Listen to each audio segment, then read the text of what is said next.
Hi there, it's Kevin with GatheringMagic.com here with match number 1 with our Storm Entity deck. Unfortunately, this is going to be mulligan. That's one of the problems with running a 13 land hand is, or 13 lands in a deck, is this: we cannot keep this as we don't have a creature or a land. So we're going to mulligan this away, and I guess this is fine.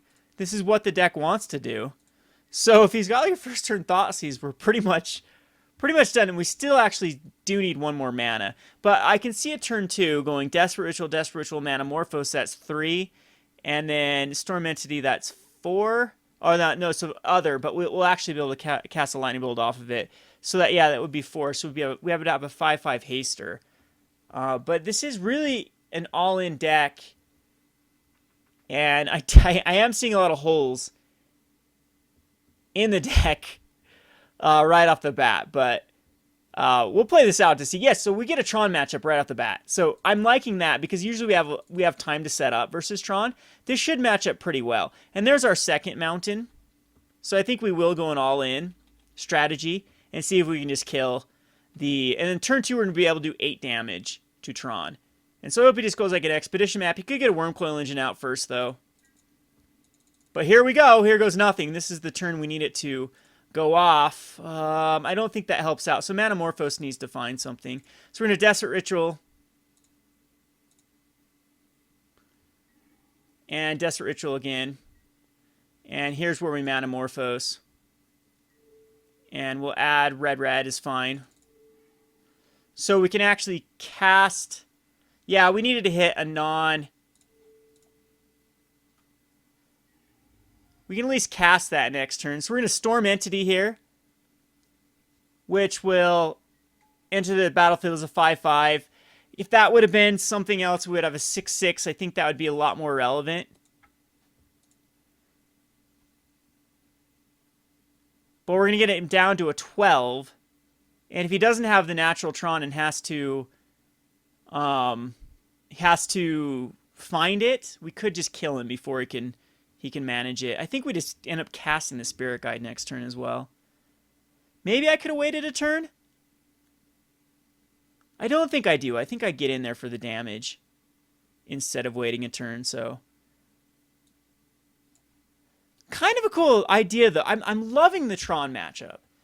I must say. Now, we could have access to Blood Moon, too. That would be really, really funny to do a first turn Blood Moon through a Simian Spirit Guide and a Desperate Ritual. I've done it before in a Storm deck that was running Blood Moon and Simian Spirit Guide, where first turn, drop a land, Simian Spirit Guide, Desperate Ritual, Blood Moon against I think it was like a Jund list that didn't play much basic lands and completely locked him out. I was pretty excited about that, but... Anywho,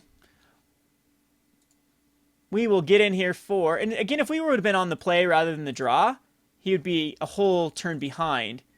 And, you know, this next turn to be dropping his power plant. So, see if a Wormcoil Engine comes. If it does, we just might have to call it a game. And he has a natural Tron. And so even a Wormcoil Engine or a Koth will be... Or a Karn will be pretty tricky here. So he's going to Karn and kill the Storm Entity. So if I waited a turn, I guess we could see what we could have got. Yeah, he exiles this. And now we need to find some way. I'm not sure we can even do much. Yeah, it's just another mountain. We'll just cast this guy.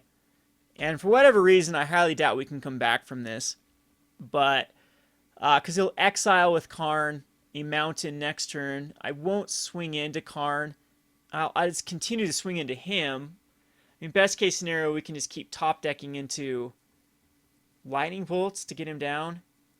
But even then, he's still... I can only do 3 damage or 9 damage with that amount of lightning bolts. Yeah, this is pretty much going to be game with the natural. This is the draw with Tron that's really tough to beat. It's when they don't have to do anything to assemble Tron. So this is what we call assembling Tron. We have one of each of the lands. The Urza's Mine, the Urza's Power Plant, the Urza's Tower. And they usually use cards like Sylvan Scrying and Expedition Map to find the particular piece or pieces that they don't have in their starting hand. But when you have a starting hand with these 4 cards, that's when you really salivate as a Tron player. because it's going to be very few things can stop this sort of draw. So anywho, we'll wait on our opponent here, and then we will probably end up conceding this. Alrighty. So, I mean, he could actually even kill the Simian Spirit Guide with Karn and play another one, and he's going to make me exile the card from my hand. And see, Karn's already at 7. Very powerful Planeswalker, incredibly powerful when you can get him out on turn 3. And a Forest for an Ancient Stirrings, he'll most likely what he wants to find here is a Wurmcoil Engine. And he gets an Ulamog, which is a 10 mana. He can cast it if he gets another piece of another Tron land. He can definitely cast it. And Relic of Progenitus, which I think he'll just cycle away. But I guess we'll play this out just to show you how Tron works. What could I, out of the deck list, a Bushwhacker can do 4 damage. So I'm thinking Bushwhacker is the best card I can draw into. And then he's down to a 7, and then he'll have to decide what he wants to exile. Probably exile Simian Spirit Guide, and then I'd have to draw into another Bushwhacker. Like, we'd have to continue to draw into Bushwhackers, and then have him not get a Wurmcoil Engine. Plus, there's a lot of cards he could use to protect himself, and we'd still be having to... yeah, that's going to do it. He's going to be able to cast an Ulamog next turn.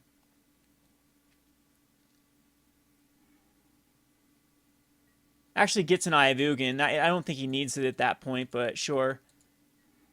Mutagenic Growth.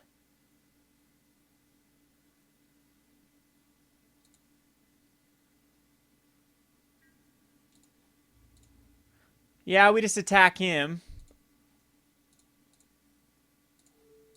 Might as well use it. And he's down to a 7. So if I were him, I'd exile the Simian Spirit Guide. So actually, best case scenario this next turn that I can do is Manamorphose and a Manamorphose and a Manamorphose into Gitaxian Probe into Gitaxian Probe into Gitaxian Probe and Gitaxian Probe into Storm Entity. That's how we'd have to do it. So I don't think that's going to happen.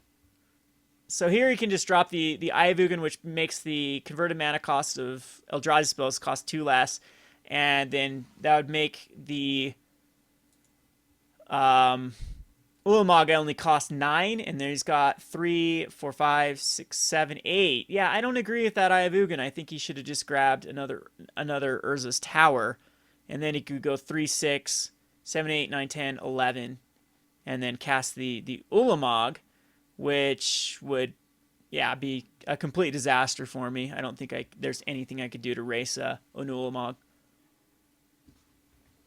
All right, so you had a tower anyway. And there's the Crusher. I'm just going to concede this game. There's no point in moving on here. So it would have been a Simian Spirit Guide next turn, and then a Storm Entity. We'll go to sideboard. I'm sure he'll bring in like Pyroclasm type effects. So we could go empty the Warrens. No, because then Pyroclasm gets that much better. I might bring in Shattering Spree just because it can take care of Expedition maps. Or they use like a lot of Chromatic Stars. Is that the right? Ground Rift is kind of interesting, though, because if he goes Wurmcoil Engine, it's a way for us to get around it. So I don't think Young Pyromancer is going to get us. Well, but Wurmcoil Engine still... It's Blistercoil Weird, I think, is just going to be too slow. I'm going to try to bring in, like, 1 Ground Rift and just 1 Shattering Spree. I don't want to draw more than 1 Shattering Spree. And see if that works. It's something. This deck is something I'm going to have to get more familiar with. But I'll submit this and see if we can outrace the Wurmcoil Engine. So yes, I'd like to play first. Seems decent. We'd have to draw into 1 more land. This is one of those things when we'd have or Simian Spirit Guide. Yeah, this is an awkward deck for sure. I think I keep it and just cross my fingers and hope to draw into that land. Because the turn after that, I can go... If I get a land after this, I can go Burning-Tree Emissary and Young Pyromancer. Or just... No, actually, I just go Young Pyromancer, most likely.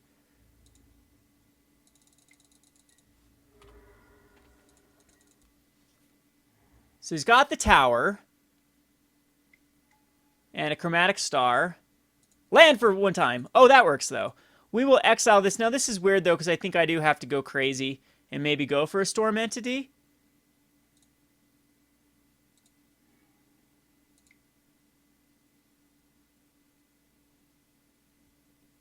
Instead of the Young Pyromancer, because Young Pyromancer is weird here.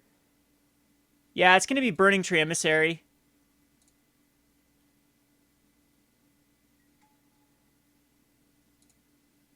Into Manamorphose.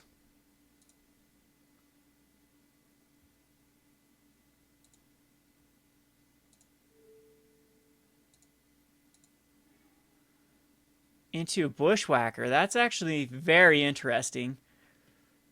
But then a Pyroclasm just really... A Storm Entity would be a 3/3. A Bushwacker would be something I can kick next turn and probably do more if I get another mana. But then, so I'd have a 1/1. So I'd have a 3/3 forever on board. And then these will go back to a 1/2. Right now I could have a 2. I think it's just better to Storm Entity here. Or even possibly Young... No, it's going to be Storm Entity. And get in there for 5. We can see with, like, if that would have been like a... this would have been a Desperate Ritual, for example. So he's trying to cycle. Maybe he's got a Pyroclasm. Like, you use a Pyroclasm if you have one, but... Wow, he just doesn't have anything. Just a Sylvan Scrying to find the other land. So if he's got the Wurmcoil Engine, we're in a rough spot. I don't think we can do 14 damage in one turn. We'd have to draw into some pretty sweet cards here. Gitaxian Probe will work, sort of. Does he have a Wurmcoil Engine? Too bad that Gitaxian Probe wasn't last turn. It'd be another damage. He does. He's got not only one, but 2 Wurmcoil Engines. So it's now or never, unless we can get a ground rift. And it's another Storm Entity. So again, that's the huge hole with this deck. I'm sure this is going to be the story of the night. Is just having these almost... Like, he's down to a 7. And yes, I cast a Goblin Bushwacker, just because it's another damage. But I don't think... Yeah, the Wurmcoil Engine is going to come out here. And we just have to run into a ground rift. And a ground rift actually does win us the game. So one time off a ground rift, just a Mutagenic Growth is not going to do it. Mutagenic Growth does nothing. I guess we can give ourselves... He just plays another Wurmcoil Engine the next turn and attacks in with this one. So, yeah, Ground Rift would do... He's gaining 6 life no matter how he does this. Yeah, this is going to be game, unfortunately. So this is the one, if he wouldn't have had a Wurmcoil Engine, would have had a Karn, we would have been fine. But since it is the Wurmcoil Engine... Ground Rifts have to come in here against this matchup.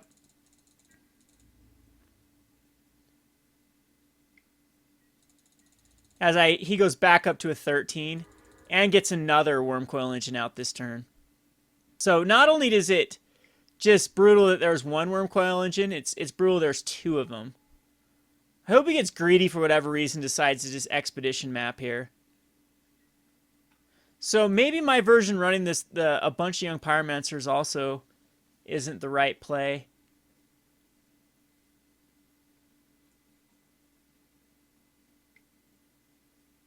Yeah, you just throw the other Wurmcoil Engine out. And there's nothing I can do. Because Ground Rift would once again he wouldn't be able to block. And that's going to be game. So I want to see this matchup again for sure. It just seems like the amount of lands, this is just really, really, really, really low land count. Just 13. There's no way to Pyromancer him away. I'm gonna go up to 15 lands. I think I'm gonna do it. I don't think that lands are necessarily a terrible thing here. So it already has 13. So Mountain and Blistercoil Weird. Like, he's using Goblin Guide. So Goblin Guide is definitely the land that or the 2/2 haster that he does prefer to get in there for some early damage. But I think what we're going to do is we're going to add... I'm going to add 2 mountains. And let's see if we end up getting mana flooded. But we'll try this and see if this works out better. I know he had a Memnite in his version 2. So maybe I just go for a Memnite? But the Memnite was kind of awkward. Yeah, it makes Storm Entity a little bit better.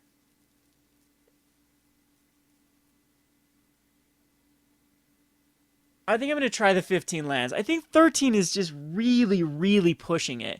But we'll submit this one in our next... We'll play this with the 15. This has been Ken with GatheringMagic.com. Thanks for watching. Thanks for watching Playing on a Budget. If you haven't already, please subscribe to Gathering Magic and check out our Playing on a Budget playlist, which contains every episode. Thanks again and hope to see you soon.